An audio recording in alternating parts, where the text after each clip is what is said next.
beaucoup de couples pensent qu'aimer suffit pour réussir. Mais la vérité est beaucoup plus profonde. L'amour ne garantit rien si Dieu n'en est pas le fondement. Ce ne sont pas les émotions qui maintiennent une relation en vie. Ce ne sont pas les sentiments qui construisent une famille stable. Ce ne sont pas les promesses humaines qui protègent un couple. Ce qui fait tenir un couple, ce n'est pas ce que l'on ressent, c'est ce que Dieu exige. Et voici la vérité que personne n'ose dire. Dieu n'exige pas la même chose d'un couple que ce que le monde exige. Un couple peut être amoureux et échouer. Un couple peut être passionné et se détruire. Un couple peut être profondément attaché et pourtant incapable de prospérer. Pourquoi ? Parce que l'amour humain n'a jamais été suffisant pour construire une destinée. Dans cette génération, beaucoup de couples se battent, s'aiment, prient, espèrent, mais restent bloqués dans les mêmes difficultés. Ils s'aiment, mais ils n'avancent pas. Ils s'aiment, mais ils s'épuisent. Ils s'aiment, mais ils n'arrivent pas à bâtir quelque chose de solide, stable, durable. Ils pensent que le problème vient d'un manque de compatibilité, ou d'un manque d'effort, ou d'un manque de chance. Mais le problème est souvent ailleurs. Ils n'ont jamais appris ce que Dieu attend réellement d'un couple, parce que voici la réalité spirituelle. Dieu bénit ce qui est aligné. Dieu soutient ce qui est construit sur ses principes. Dieu élève ce qui entre dans sa volonté. Et Dieu protège ce qui est fondé sur ses exigences. Il existe des couples qui prospèrent dans la foi et dans la vie pratique. Des couples qui avancent, qui construisent, qui s'élèvent ensemble, qui traversent les saisons sans se briser.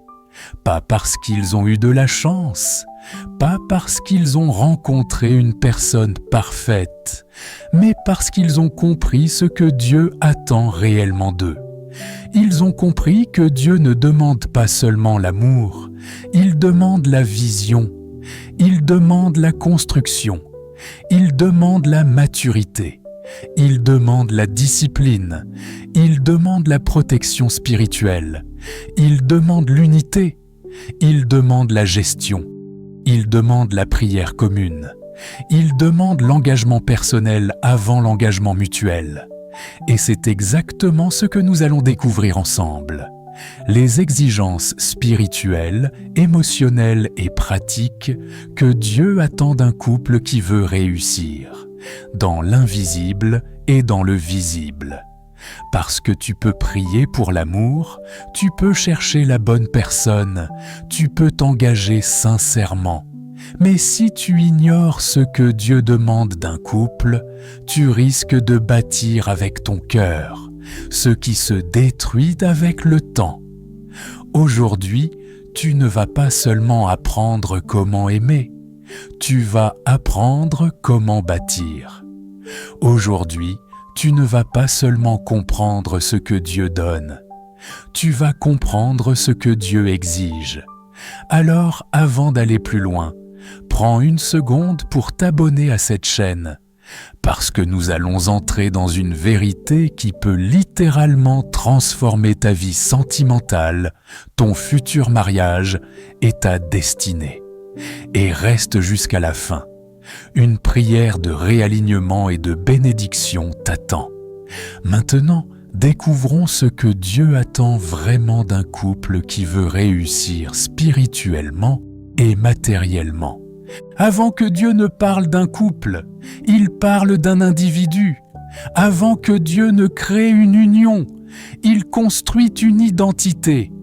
Avant qu'il ne donne un partenaire, il façonne une personne.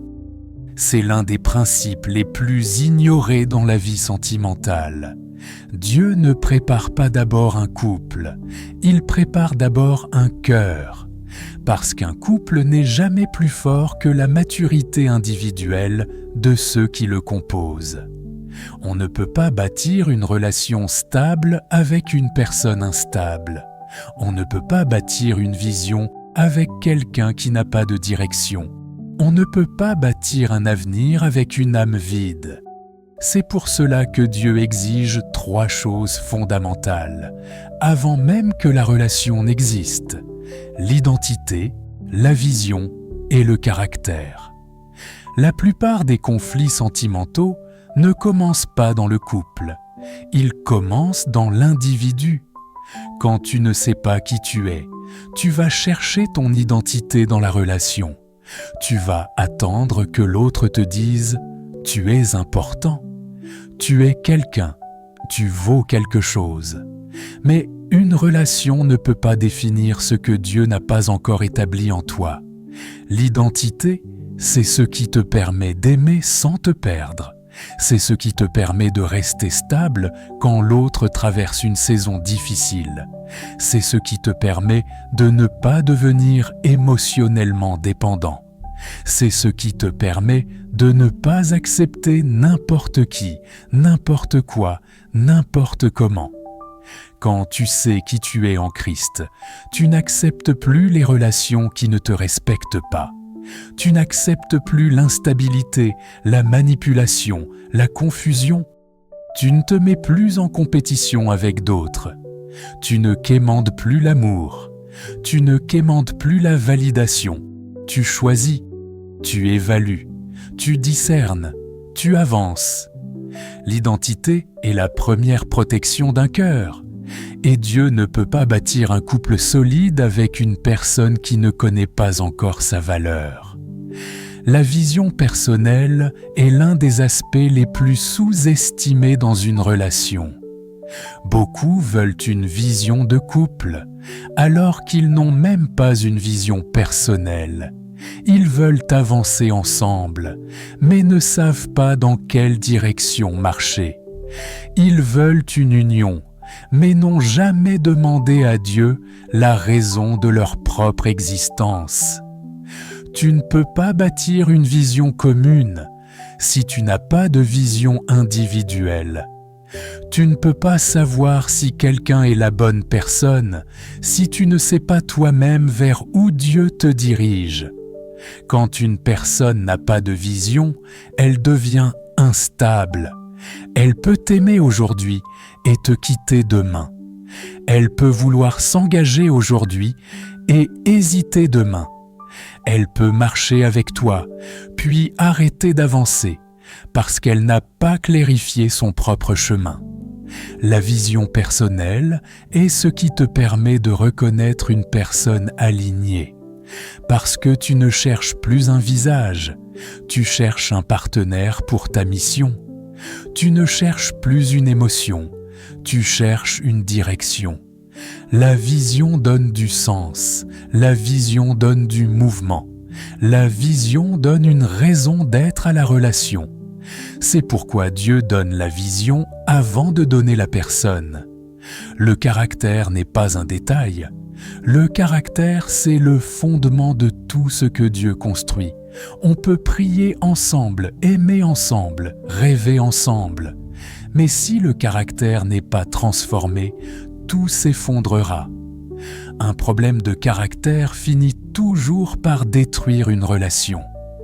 L'orgueil tue l'unité, l'impatience tue la paix, la colère tue la douceur, la jalousie tue la confiance, l'immaturité tue la vision, le manque de loyauté tue la sécurité. On peut être spirituel sans être stable. On peut prier sans être transformé. On peut aimer sans savoir gérer ses émotions. Dieu exige que le caractère soit travaillé avant le couple, parce que la relation amplifie toujours ce qui n'est pas guéri. Quand Dieu a voulu créer le premier couple de l'histoire, il n'a pas commencé par le mariage. Il n'a pas dit « Adam, voici ta femme ». Il a commencé par une identité, une mission, un territoire, un travail, une responsabilité, une intimité avec Dieu. Ève n'est pas venue pour rendre Adam complet. Elle est venue pour compléter une mission déjà commencée. Elle n'est pas venue pour combler un vide. Elle est venue pour soutenir une vision.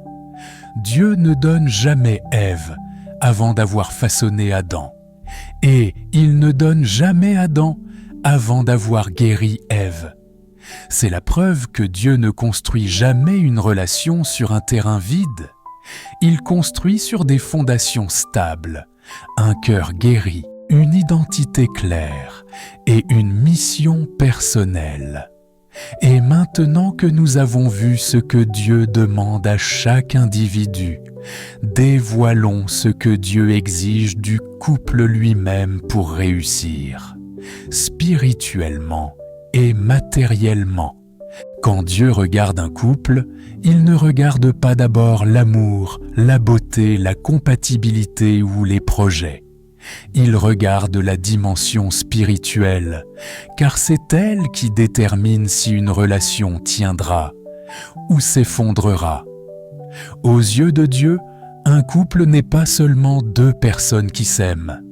C'est une unité, une alliance, un lieu où deux destinées se rencontrent pour accomplir quelque chose de plus grand que l'amour humain. Et cette dimension spirituelle repose sur 5 exigences essentielles. Unité, Amos 3.3. 2 hommes marchent-ils ensemble sans en être convenus? La première exigence de Dieu pour un couple, c'est l'unité. Pas l'unité émotionnelle, pas l'unité sexuelle, pas l'unité administrative, l'unité de vision, de valeur et d'esprit. La Bible dit clairement: 2 hommes marchent-ils ensemble sans en être convenus? Amos 3.3. Dieu ne peut pas bénir un couple qui marche en direction opposée. Tu ne peux pas vouloir marcher vers Dieu alors que l'autre marche vers le monde. Tu ne peux pas vouloir bâtir une vie de prière alors que l'autre fuit la présence de Dieu. Tu ne peux pas vouloir une famille stable alors que l'autre vit dans l'instabilité émotionnelle. Tu ne peux pas vouloir respecter les principes divins alors que l'autre vit selon ses impulsions. L'unité est indispensable parce que l'amour ne compense jamais le désalignement spirituel. Un couple désuni spirituellement est un couple affaibli. Un couple uni spirituellement est un couple invincible. 2. La prière en accord, la puissance du nous. La prière individuelle est importante, mais la prière en accord est explosive. Jésus dit: « Si 2 d'entre vous s'accordent sur la terre pour demander quelque chose, cela leur sera accordé par mon Père. » Matthieu 18, 19. Un couple qui prie ensemble devient dangereux pour l'ennemi. Un couple qui prie ensemble devient stable émotionnellement. Un couple qui prie ensemble devient plus uni. Un couple qui prie ensemble développe une intimité profonde, pas seulement dans le corps, mais dans l'esprit. Mais beaucoup de couples évitent la prière ensemble. Pourquoi? Parce que la prière révèle la vérité. Elle révèle la maturité. Elle révèle les blessures. Elle révèle les intentions. Elle révèle ce qui doit être guéri. Un couple qui ne prie pas est un couple exposé. Un couple qui prie est un couple protégé. La prière en accord n'est pas un rituel, c'est une arme. 3. La soumission à Dieu. Placer Dieu au-dessus de l'émotion. La soumission à Dieu n'est pas un mot négatif. Ce n'est pas de l'infériorité. Ce n'est pas perdre son identité. C'est reconnaître Dieu comme source, direction et fondation du couple. Beaucoup de couples échouent ou pour une raison simple. Ils veulent l'amour de Dieu sans la volonté de Dieu. Ils veulent les bénédictions de Dieu sans l'obéissance à Dieu. Ils veulent la faveur divine sans la discipline divine. Un couple soumis à Dieu écoute sa voix, applique ses principes, respecte ses commandements, aligne ses décisions sur sa parole. La soumission à Dieu protège le couple contre l'orgueil, les mauvaises décisions, la manipulation, la confusion, les impulsions émotionnelles. Être soumis à Dieu, c'est dire « ce n'est pas notre volonté, c'est ta volonté ». Cette posture ouvre les portes de la bénédiction. Quatrième, la protection spirituelle mutuelle. Se couvrir l'un l'autre dans un couple. Chacun devient une couverture spirituelle pour l'autre. Pas un dominateur, pas un contrôleur, pas un parent. Une couverture. Cela signifie prier l'un pour l'autre, veiller l'un sur l'autre, protéger l'autre contre les influences toxiques, encourager la croissance spirituelle, être une barrière contre les attaques émotionnelles et spirituelles. La protection spirituelle mutuelle, c'est « je ne te laisse pas combattre seul, je ne te laisse pas tomber, je ne te laisse pas affronter des saisons difficiles sans moi, je ne te laisse pas dériver spirituellement ». Beaucoup de couples ne réussissent pas parce qu'ils vivent chacun leur foi de manière isolée.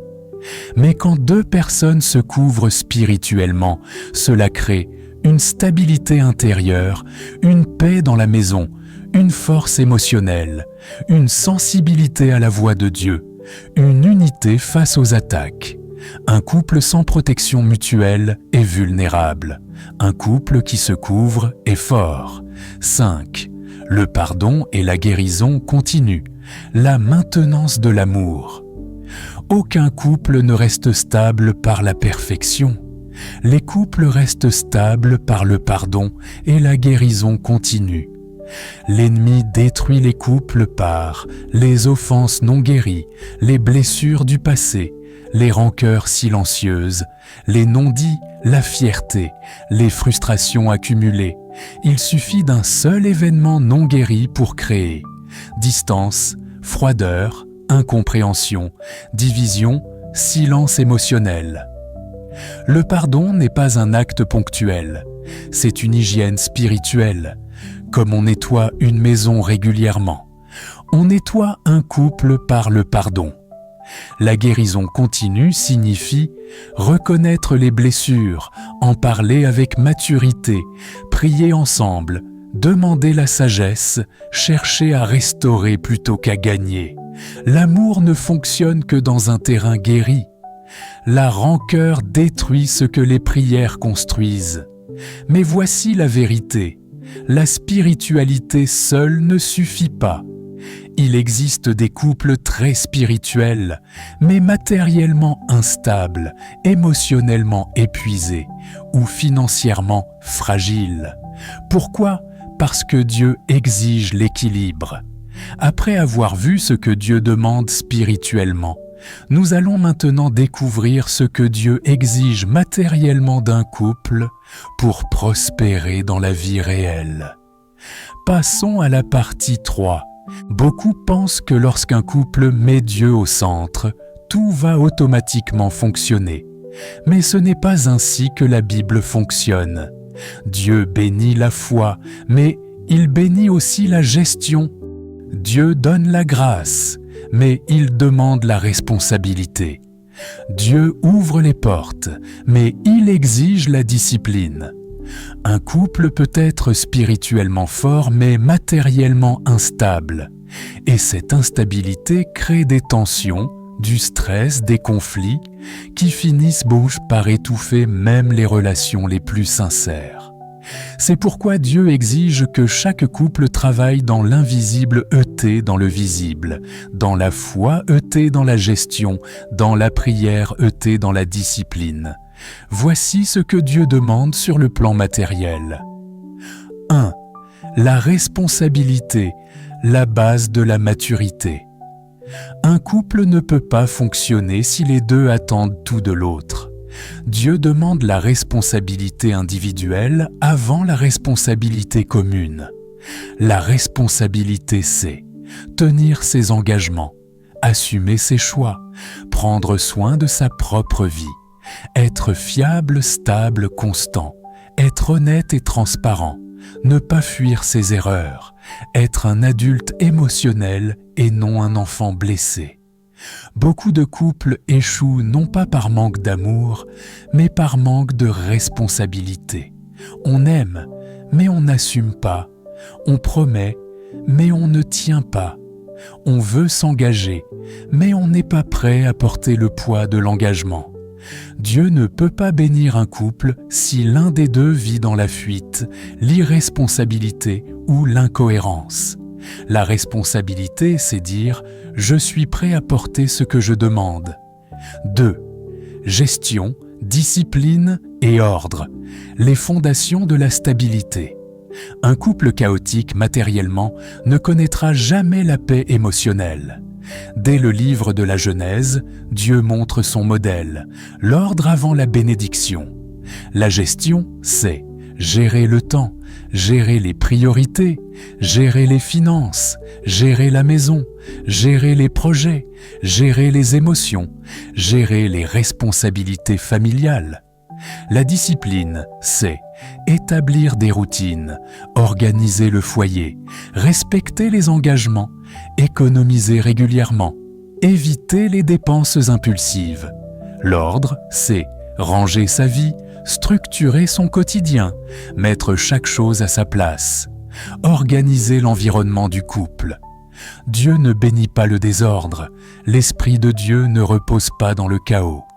Un foyer ordonné spirituellement, mais désordonné matériellement, restera instable. 3. Le travail et la vision économique, bâtir, pas seulement survivre. Dieu n'a jamais voulu que les couples vivent dans la lutte éternelle. Il veut qu'ils bâtissent, qu'ils avancent, qu'ils prospèrent. Le travail est une bénédiction. C'est un outil divin pour apporter la dignité, la stabilité, la sécurité et l'abondance. Le travail de l'homme n'est pas seulement financier, c'est aussi émotionnel et spirituel. Protéger, soutenir, planifier, prévoir, accomplir une mission. Le travail de la femme n'est pas seulement domestique, c'est aussi visionnaire, créatif, organisationnel, stratégique. Dieu exige que les deux comprennent leur rôle dans la construction économique. Un couple doit avoir des objectifs matériels, une vision financière commune, des priorités claires, un plan pour l'avenir, une réflexion sur les ressources. Le but n'est pas d'être riche, le but est d'être stable, parce que la stabilité est une couverture émotionnelle et spirituelle. 4. L'intelligence financière, la sagesse des proverbes. La Bible parle davantage d'argent que d'amour. Pourquoi ? Parce que l'argent mal géré détruit plus de couples que l'infidélité. Dans le livre des Proverbes, Dieu enseigne prudence, sagesse, économie, travail, épargne, planification, éviter les dettes, éviter la paresse, éviter la gestion impulsive. Un couple mature doit être capable de établir un budget, éviter les dépenses inutiles, prévoir les saisons difficiles, penser long terme, investir intelligemment, créer des réserves. L'intelligence financière n'est pas un luxe spirituel, c'est une exigence divine. Dieu bénit la sagesse, pas le désordre. Il bénit la gestion, pas l'imprudence. Il bénit l'ordre, pas la dispersion. Un couple qui ne sait pas gérer l'argent sera toujours en conflit, toujours stressé, toujours instable. 5. La stabilité émotionnelle et matérielle, l'équilibre indispensable. La stabilité émotionnelle influence la stabilité matérielle, et la stabilité matérielle influence la stabilité émotionnelle. Quand un couple est émotionnellement instable, spirituellement désert, matériellement en désordre, financièrement fragile, il devient la cible parfaite des attaques, des conflits, des frustrations et de la lassitude. La stabilité émotionnelle se construit par la gestion des émotions, la maturité, la communication saine, l'honnêteté, la guérison intérieure, La stabilité matérielle se construit par la gestion, la discipline, l'ordre, la responsabilité, l'organisation. Un couple qui se stabilise matériellement gagne en paix. Un couple en paix gagne en clarté. Un couple en clarté gagne en vision. La stabilité n'est pas un hasard, c'est un choix. Tu peux être spirituellement fort, mais matériellement faible. Tu peux être matériellement stable, mais spirituellement vide. Dans les deux cas, le couple reste fragile. Dieu exige l'équilibre. Les deux dimensions doivent marcher ensemble. Et lorsqu'elles ne le font pas, l'ennemi trouve une porte pour attaquer. Dans la partie suivante, nous verrons les 5 attaques qui détruisent un couple qui n'est pas aligné sur ses exigences. Passons à la partie 4. Quand un couple ne se soumet pas aux principes que Dieu exige, spirituels et matériels, il devient vulnérable à des attaques invisibles mais destructrices. Ces attaques ne viennent pas toujours de l'extérieur. Certaines naissent à l'intérieur du couple, dans les failles que l'on refuse d'affronter, dans les zones non traitées de l'âme, dans les désordres non corrigés. Voici les 5 attaques les plus dangereuses contre un couple non aligné. 1. La confusion. Perdre la clarté mène à perdre la direction. La confusion est la première arme qui frappe un couple désaligné. La confusion, c'est ne plus savoir où l'on va, ne plus savoir pourquoi on est ensemble, ne plus savoir ce que Dieu veut, ne plus savoir comment avancer, ne plus comprendre l'autre, ne plus se comprendre soi-même. Quand il n'y a pas d'unité spirituelle, partie 2, et pas de gestion matérielle claire, partie 3, la confusion s'installe comme une fumée qui étouffe la relation. La confusion crée des doutes, des malentendus, des discours contradictoires, des interprétations erronées, des accusations, de l'incertitude émotionnelle. Un couple confus est un couple qui avance dans le brouillard, et tout ce qui avance dans le brouillard finit par se perdre. La confusion n'est pas l'œuvre de Dieu, car Dieu est un Dieu d'ordre, de clarté et de paix. Quand la confusion règne, c'est la preuve que les fondations spirituelles ou matérielles sont fragilisées. 2. La division, l'attaque la plus ancienne contre l'unité. La division est plus dangereuse que l'infidélité, plus dangereuse que le manque d'argent, plus dangereuse que les disputes. Pourquoi ? Parce qu'elle est invisible au début. La division commence quand chacun développe sa propre vision, chacun protège ses propres intérêts, chacun commence à vivre dans sa propre bulle. Les conversations se raréfient, les prières disparaissent, le nous devient je et tu. La division peut être émotionnelle, financière, spirituelle ou même silencieuse. Ce n'est pas forcément un conflit violent, c'est parfois un simple éloignement progressif. Satan ne détruit pas les couples en un jour. Il les divise en silence, petit à petit. Un petit mur aujourd'hui qui devient un fossé demain. Et la division s'installe là où il n'y a pas d'harmonie spirituelle, partie 2, et pas de vision commune matérielle, partie 3. Un couple divisé n'est plus une équipe, et un couple qui n'est plus une équipe ne peut plus vaincre les tempêtes de la vie. 3. La dépendance, un piège émotionnel et spirituel. La dépendance n'est pas l'amour, c'est une prison invisible. La dépendance se manifeste quand l'un des deux devient l'oxygène émotionnel de l'autre. On ne peut plus faire un choix sans l'autre. On cherche dans l'autre ce que seul Dieu peut combler. On devient esclave de l'attention, de l'approbation ou de la présence de l'autre. On vit dans la peur de perdre l'autre. on oublie sa propre identité. La dépendance crée un couple déséquilibré, où l'un porte tout et l'autre se repose sur tout. Un couple où l'un domine émotionnellement et l'autre s'éteint intérieurement. Un couple où l'amour devient une chaîne. Dieu ne bénit pas la dépendance, il bénit l'interdépendance. Deux personnes complètes en Christ, unies dans la mission, mais jamais l'une la propriété de l'autre. La dépendance apparaît souvent dans les couples qui n'ont pas une identité personnelle solide, partie 1, une stabilité émotionnelle, partie 3. C'est une attaque douce mais fatale. 4. La mauvaise gestion, la destruction silencieuse du couple. Cette attaque est tellement fréquente qu'elle détruit plus de couples que la trahison. La mauvaise gestion tue lentement la stabilité, la paix, la vision, l'unité. Mauvaise gestion de quoi?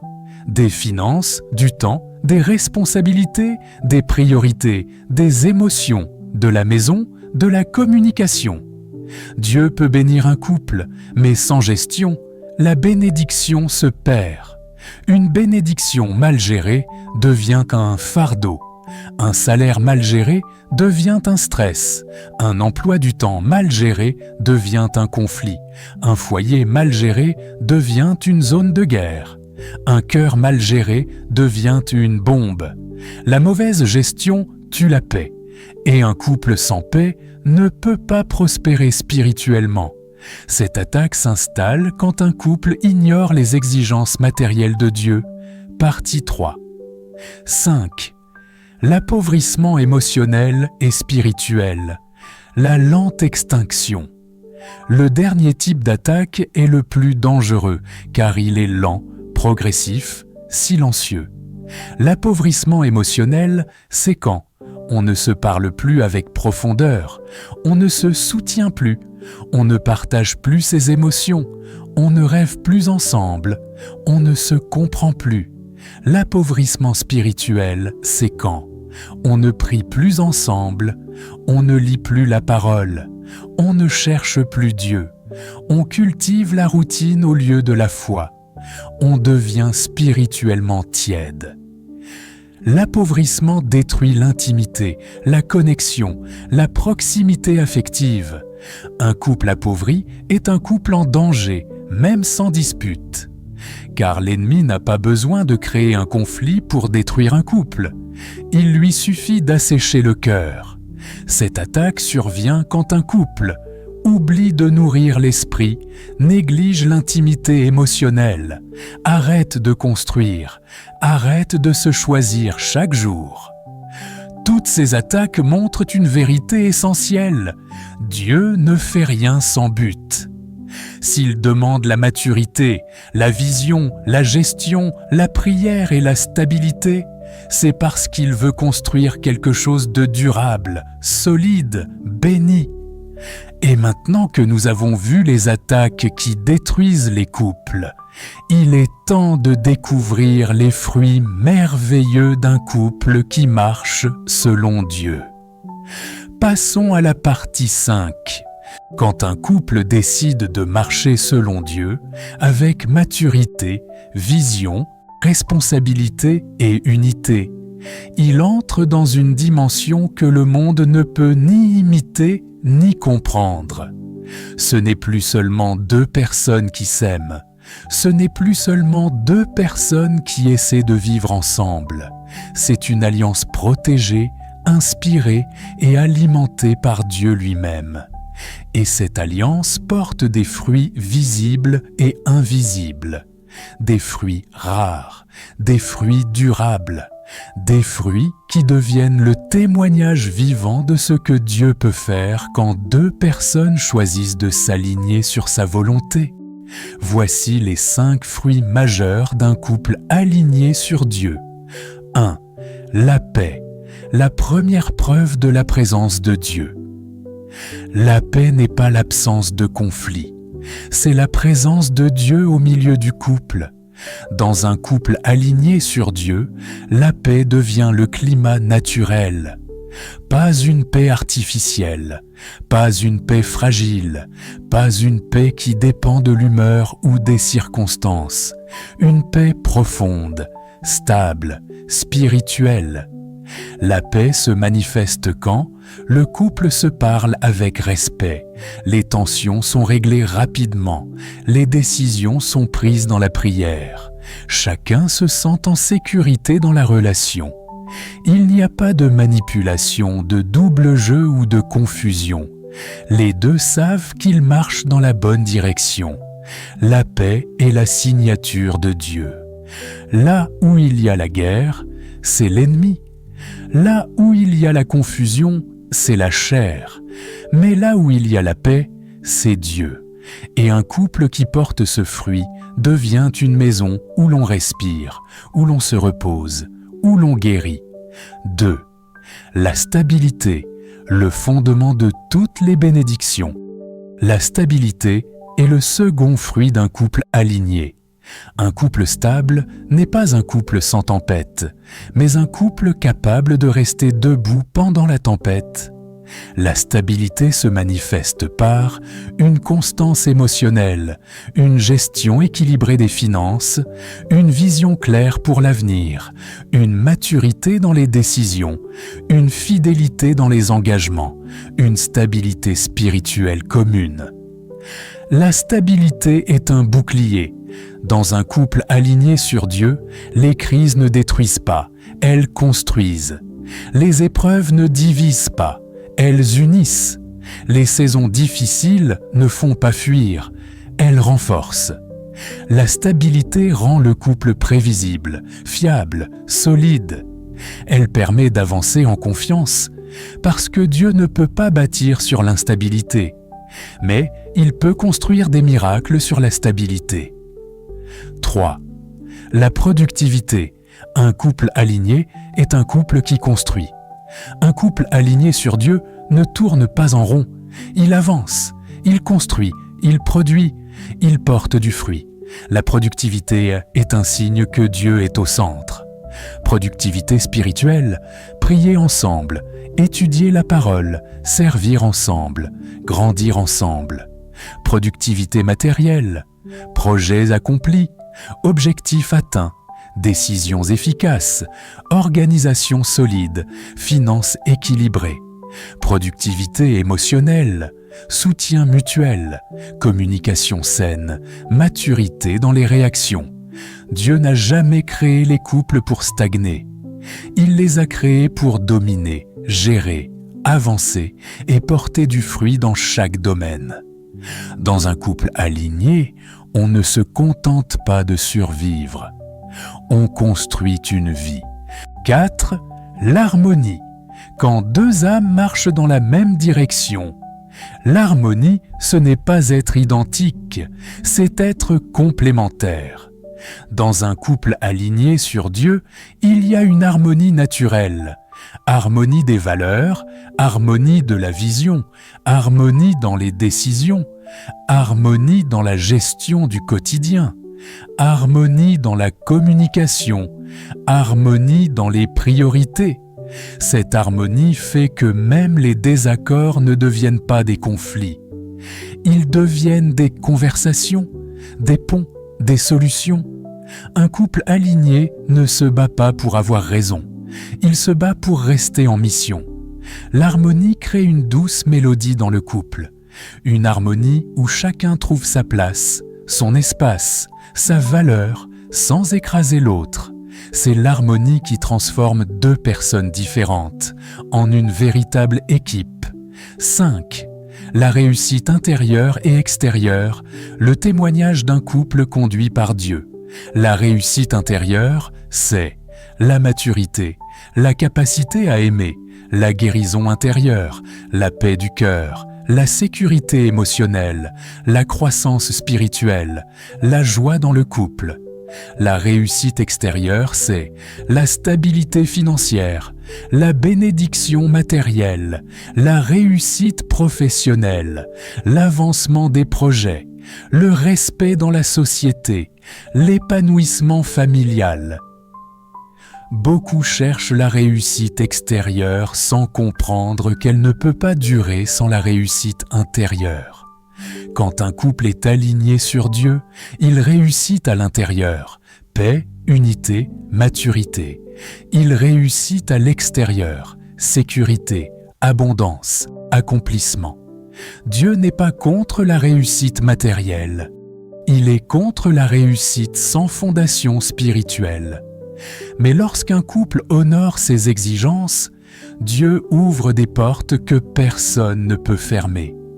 Et cette réussite devient un témoignage pour les enfants, pour la famille, pour la société, pour la génération suivante.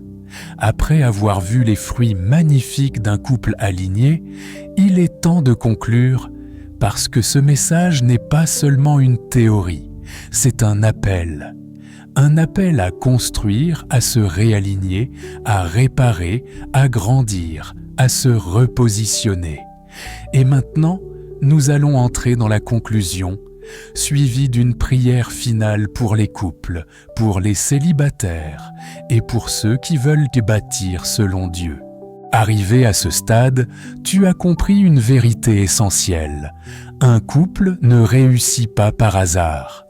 Il réussit parce qu'il s'aligne, il prospère parce qu'il obéit, il avance parce qu'il agit, il reste solide parce qu'il se construit sur des fondations invisibles que le monde ne voit pas, mais que Dieu valide. La réussite spirituelle et matérielle d'un couple ne repose pas uniquement sur l'amour. Elle repose sur un triple engagement devant Dieu. Un engagement spirituel, un engagement pratique et un engagement émotionnel. Et c'est de cet engagement complet que naît un couple béni, stable, productif, aligné et protégé. 1. L'engagement spirituel, mettre Dieu au centre, mais surtout au-dessus. Beaucoup disent « nous mettons Dieu au centre ». Mais Dieu ne veut pas seulement être au centre, il veut être au-dessus. Être au centre, c'est être un élément parmi d'autres. Être au-dessus, c'est être la base, la source, la référence. L'engagement spirituel d'un couple, c'est prier ensemble et individuellement, écouter la voix de Dieu avant toute autre voix, s'unir sur des valeurs communes, honorer la parole de Dieu dans les décisions, protéger spirituellement la maison. Marcher dans l'obéissance, même quand c'est difficile. Un couple engagé spirituellement n'est jamais menacé par les tempêtes. Il est enraciné, connecté, fortifié. Il porte du fruit dans les saisons favorables et dans les saisons difficiles. L'engagement spirituel crée la paix, l'intimité, la stabilité, la clarté. C'est le sol sur lequel Dieu construit. 2. L'engagement pratique. La foi sans gestion est une illusion. La foi ouvre les portes, la gestion les maintient ouvertes. Un couple peut être spirituellement puissant, mais s'effondrer matériellement parce qu'il n'a jamais développé la discipline, la responsabilité, l'organisation, la gestion financière, la rigueur, la vision concrète, la planification, la bonne communication. Dieu bénit ce qui est aligné, mais il ne bénit pas ce qui est négligé. L'engagement pratique d'un couple, c'est organiser la maison, gérer les priorités, prendre soin des finances, travailler avec constance, maintenir l'ordre, prendre des décisions cohérentes, avancer dans la vision commune. Depuis la Genèse, Dieu montre qu'il place l'ordre avant la bénédiction. Un foyer désordonné est un foyer vulnérable. Un foyer organisé est un terrain fertile pour l'abondance divine. L'engagement pratique rend le couple crédible devant Dieu. Car Dieu ne donne jamais plus à ceux qui ne gèrent pas ce qu'ils ont déjà. 3. L'engagement émotionnel, aimer avec maturité, pas avec impulsivité. L'amour n'est pas seulement un sentiment, c'est une responsabilité. un choix, un investissement, une maturité. L'engagement émotionnel d'un couple, c'est se choisir chaque jour, écouter, comprendre, communiquer, résoudre les conflits avec maturité, guérir ensemble, pardonner régulièrement, être émotionnellement fiable, créer un environnement où chacun se sent en sécurité, ne pas jeter l'autre dans la tempête pour lui reprocher ensuite de se noyer. L'immaturité émotionnelle détruit ce que la prière construit, mais la maturité émotionnelle renforce ce que la foi établit. Un couple engagé émotionnellement apprend à aimer avec sagesse, pas avec précipitation, pas avec égoïsme, pas avec orgueil, mais avec douceur, patience, compréhension et respect. Quand un couple s'engage spirituellement, pratiquement et émotionnellement, il crée un terrain sur lequel Dieu peut faire descendre sa bénédiction. Ce couple devient plus fort que les attaques, plus stable que les tempêtes, plus solide que les épreuves, plus uni que les défis, plus productif que les saisons de manque, parce que Dieu bénit ce qui est aligné. Et si tu veux bâtir un couple qui réussit spirituellement et matériellement, ce n'est pas une question de chance, mais d'alignement. Ce n'est pas une question de rencontre, mais de construction. Ce n'est pas une question de destin, mais de décision. Et Dieu attend simplement une chose, que tu lui dises oui. Oui pour grandir, oui pour mûrir, oui pour guérir, oui pour construire, oui pour marcher selon sa volonté. Prions ensemble. Seigneur, aligne d'abord mon cœur avec le tien. Aligne mes pensées, mes émotions, mes choix et mes intentions. Aligne ma vision, ma vie et ma future relation sur ta volonté parfaite. Je te demande la force d'abandonner ce qui n'est pas de toi. Donne-moi une vision claire pour ma vie sentimentale et pour mon futur couple. Montre-moi la direction, les priorités, les projets que tu veux voir naître. Donne-moi la sagesse pour reconnaître la bonne personne et marcher avec elle dans la mission que tu as prévue. Seigneur, protège nos cœurs, nos pensées, nos émotions. Protège notre maison, notre unité, notre futur mariage. Ferme les portes à la confusion, à la division, à l'orgueil, aux attaques spirituelles. Couvre-nous de ta paix et de ta présence. Seigneur, bénis nos projets, nos finances, notre travail, nos objectifs. Donne-nous la stabilité, la discipline, l'organisation et la gestion que tu attends de nous. Fais prospérer notre couple dans la foi et dans la vie quotidienne. Guéris nos blessures passées.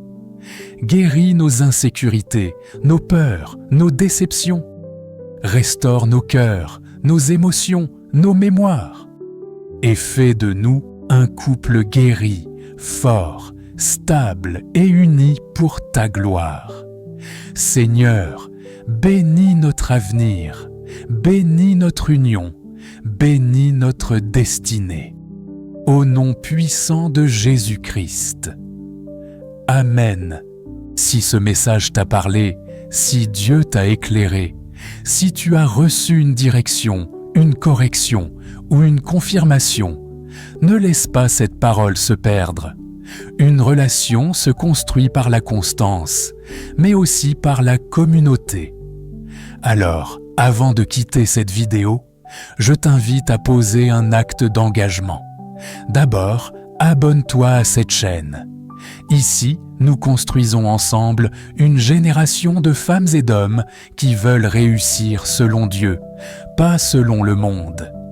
Chaque semaine, nous partageons des enseignements, des révélations et des messages qui transforment le cœur, l'esprit et la destinée. Ne marche pas seul. Rejoins cette famille spirituelle. Ensuite, écris en commentaire ce que tu retiens de cette vidéo. Quelle phrase t'a marqué? Quel principe vas-tu mettre en pratique? Quelle transformation veux-tu commencer dès aujourd'hui dans ton couple ou dans ton futur couple? Ton commentaire peut bénir quelqu'un d'autre et il peut être le premier pas de ton engagement. Et si tu veux que ce message continue d'impacter d'autres personnes, like la vidéo. C'est gratuit, mais ça aide YouTube à la proposer à quelqu'un qui en a besoin. Que Dieu te bénisse, toi, ton cœur, ta maison et ta destinée. Et n'oublie pas, Dieu bénit ce qui est aligné. À très bientôt pour un nouveau message.